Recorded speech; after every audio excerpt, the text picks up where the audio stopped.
کربلا میں دشمن کا لشکر اکٹھا ہونے کے بعد صحابی امام حسین حضرت حبیب ابن مظاہر امام علیہ السلام کے مختصر سے لشکر کے پیش نظر امام علیہ السلام کی اجازت سے بھیس بدل کر قبیلہ بنی اسد پہنچے اور قبیلہ بنی اسد کے افراد کو امام حسین علیہ السلام کی نصرت کے لیے آمادہ کیا۔ قبیلہ بنی اسد کے افراد آمادہ ہو گئے اور رات کے وقت خیام امام حسین علیہ السلام کی جانب رواں دواں تھے کہ عمر ابن سعد نے ارزق بن حرب کی قیادت میں 500 افراد کا ایک دستہ بھیج کر فرات کے کنارے ان کا راستہ روکا۔ جب بات جھڑپ شروع ہونے تک پہنچی تو قبیلہ بنی اسد کے افراد جہاں سے آئے تھے وہیں لوٹ گئے اور حضرت حبیب ابن مظاہر اکیلے واپس آ گئے۔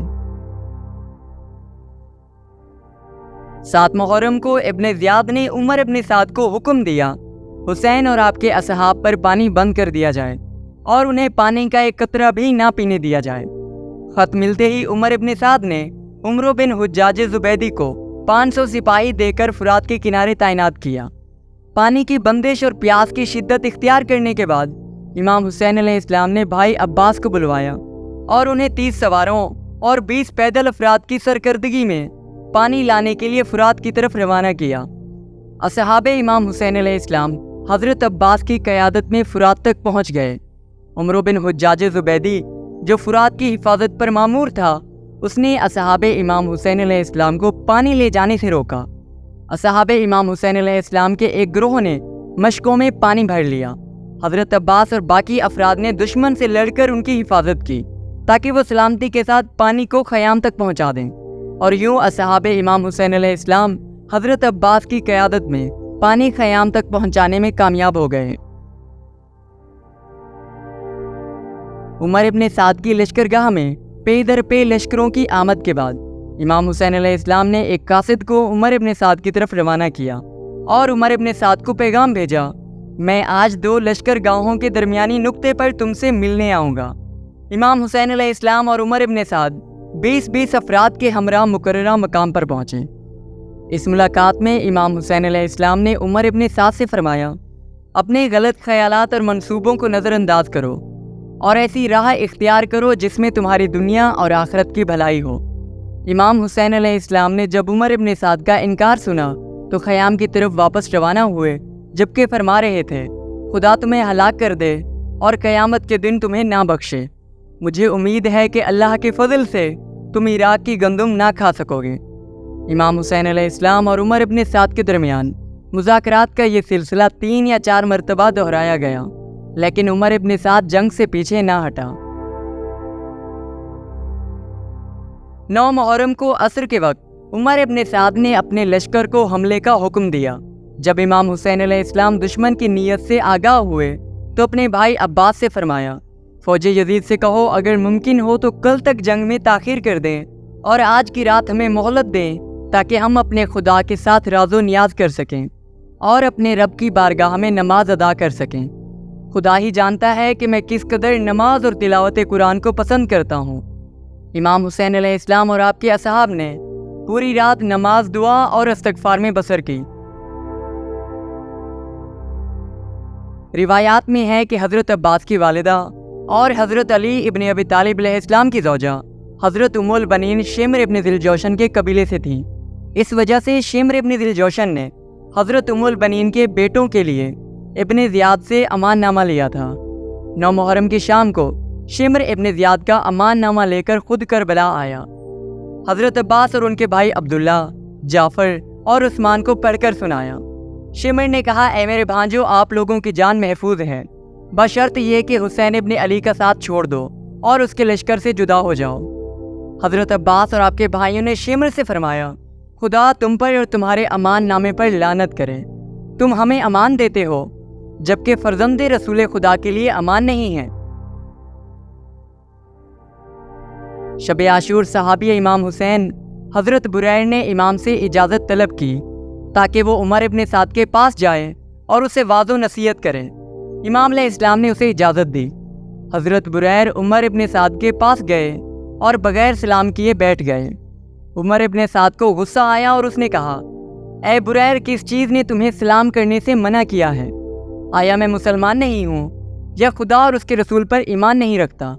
بریر نے کہا اگر ایسا ہے کہ جیسا تم کہہ رہے ہو خدا اور پیغمبر شناس ہوتے تو پیغمبر صلی اللہ علیہ وسلم کے خاندان کو قتل کرنے کا ارادہ نہ کرتے، اور یہ نہر فرات جس کی لہریں سانپ کی شکل میں حرکت کر رہی ہیں اور عراق کے حیوان اس نہر سے سیراب ہوتے ہیں، لیکن رسول خدا کے نواسے حسین ابن علی، آپ کے بھائی، عورتیں، تمام خاندان اور اصحاب پیاس سے جان دے رہے ہیں، اور تم نے انہیں اس نہر سے پانی پینے سے منع کیا ہے، اور تم سوچتے ہو کہ خدا اور اس کے رسول پر ایمان رکھتے ہو۔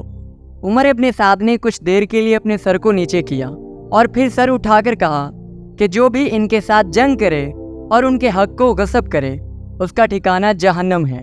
لیکن اے بریر، کیا تم مجھ سے یہ چاہتے ہو کہ میں شہر رے کی حکومت کسی اور کے ہاتھوں میں دے دوں؟ خدا کی قسم یہ بات میرے دل کو منظور نہیں ہے۔ عبید اللہ بن زیاد نے اس کام کو انجام دینے کے لیے اپنی قوم کی بجائے میرا انتخاب کیا ہے۔ خدا کی قسم مجھے سب معلوم ہے اور دو راستوں کے درمیان حیران و پریشان کھڑا ہوں۔ آیا شہر رے کی حکومت کو چھوڑ دوں حالانکہ یہ میری آرزو ہے، یا یہ کہ قتل حسین کے گناہ کو اپنی گردن پر لوں؟ حسین کے قتل کرنے میں ایسی آگ ہے جس سے رہائی ممکن نہیں ہے، اور شہر رے کی حکومت میری آنکھوں کا نور ہے۔ بریر امام علیہ السلام کے پاس واپس آئے اور عرض کیا، اے فرزند رسول خدا، عمر ابن سعد شہر رے کی حکومت کی خاطر آپ کے قتل سے پیچھے نہیں ہٹنا چاہتا۔ امام حسین علیہ السلام نے رات کے ابتدائی حصے میں اپنے اصحاب کو جمع کیا اور خدا کی حمد و ثنا کے بعد فرمایا، یہ آخری رات ہے جو دشمن کی طرف سے ہمیں مہلت دی گئی ہے۔ آگاہ ہو جاؤ کہ میں نے تمہیں جانے کی اجازت دے دی ہے، بس سب کے سب مطمئن ہو کر یہاں سے چلے جائیں، کیونکہ میں نے تمہاری گردن سے اپنی بیعت اٹھا لی ہے۔ اب جبکہ رات کی تاریکی چھا گئی ہے، اس سے فائدہ اٹھا کر سب چلے جائیں۔ اس موقع پر سب سے پہلے آپ کے اہل بیت، پھر آپ کے اصحاب نے پرجوش انداز میں امام حسین علیہ السلام کے ساتھ وفاداری کا اعلان کیا اور اپنی جانوں کو آپ پر قربان کرنے اور آپ کا دفاع کرنے کے عزم کا اظہار کیا۔ آدھی رات کو امام حسین علیہ السلام اطراف میں واقع پہاڑیوں اور دروں کا معائنہ کرنے کے لیے باہر نکلے۔ صحابی امام حسین علیہ السلام حضرت نافع بن ہلال کو معلوم ہوا تو امام حسین علیہ السلام کے پیچھے پیچھے روانہ ہوئے۔ خیام کے اطراف کا معائنہ کرنے کے بعد امام حسین علیہ السلام اپنی بہن حضرت زینب کے خیمے میں داخل ہوئے۔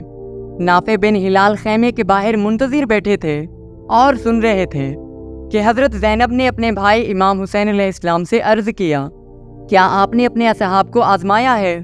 مجھے ڈر ہے کہ کہیں یہ لوگ بھی آپ کو چھوڑ کر نہ چلے جائیں اور جنگ کے دوران آپ کو دشمن کے حوالے نہ کر دیں۔ امام حسین علیہ السلام نے فرمایا، خدا کی قسم میں نے انہیں آزمایا ہے اور انہیں سینہ سپر ہو کر اس طرح جنگ کے لیے آمادہ پایا ہے کہ گویا یہ لوگ میری رکاب میں جنگ کرنے کے لیے اس قدر تیار ہیں جس طرح ایک دودھ پینے والا بچہ اپنی ماں سے انسیت رکھتا ہے۔ نافع نے جب محسوس کیا کہ اہل بیت علیہ السلام آپ کے اصحاب کی وفاداری کے سلسلے میں فکر مند ہیں، چنانچہ وہ حبیب ابن مظاہر سے مشورہ کرنے گئے اور دونوں نے آپس کے مشورے سے فیصلہ کیا کہ دوسرے اصحاب کے ساتھ مل کر امام حسین علیہ السلام کے اہل بیت کو یقین دلائیں کہ اپنے خون کے آخری قطرے تک امام حسین علیہ السلام کا دفاع کریں گے۔ حبیب ابن مظاہر نے اصحاب امام حسین علیہ السلام کو بلایا اور بنی ہاشم کے جوانوں کو خیموں میں واپس بھیج دیا۔ جو کچھ نافع نے امام حسین علیہ السلام اور حضرت زینب سے سنا تھا وہ سب دہرایا۔ تمام اصحاب امام حسین علیہ السلام نے کہا، اس خدا کی قسم جس نے ہمارے اوپر احسان کر کے ہمیں اس مقام پر لا کھڑا کیا، اگر حسین ابن علی کے حکم کے انتظار میں نہ ہوتے تو بھی ان دشمنوں پر حملہ کرتے اور اپنی جانوں کو امام حسین علیہ السلام پر قربان کر دیتے اور اپنی آنکھوں کو بہشت کے دیدار سے منور کرتے۔ حبیب ابن مظاہر دوسرے اصحاب کے ہمراہ تلواروں کو نیام سے نکال کر اہل بیت کے خیموں کے قریب پہنچے اور بلند آواز سے عرض کیا، اے فرزند رسول خدا، یہ آپ کے جوانوں اور جوان مردوں کی تلواریں ہیں جو کبھی بھی نیام میں واپس نہ جائیں گی یہاں تک کہ آپ کے دشمنوں کی گردنوں پر اتر آئیں، اور یہ آپ کے جوان مردوں کے نیزے ہیں، اور انہوں نے قسم اٹھا رکھی ہے کہ انہیں صرف اور صرف ان لوگوں کے سینوں میں گونپ دیں جنہوں نے آپ کی دعوت سے روگردانی کی ہے۔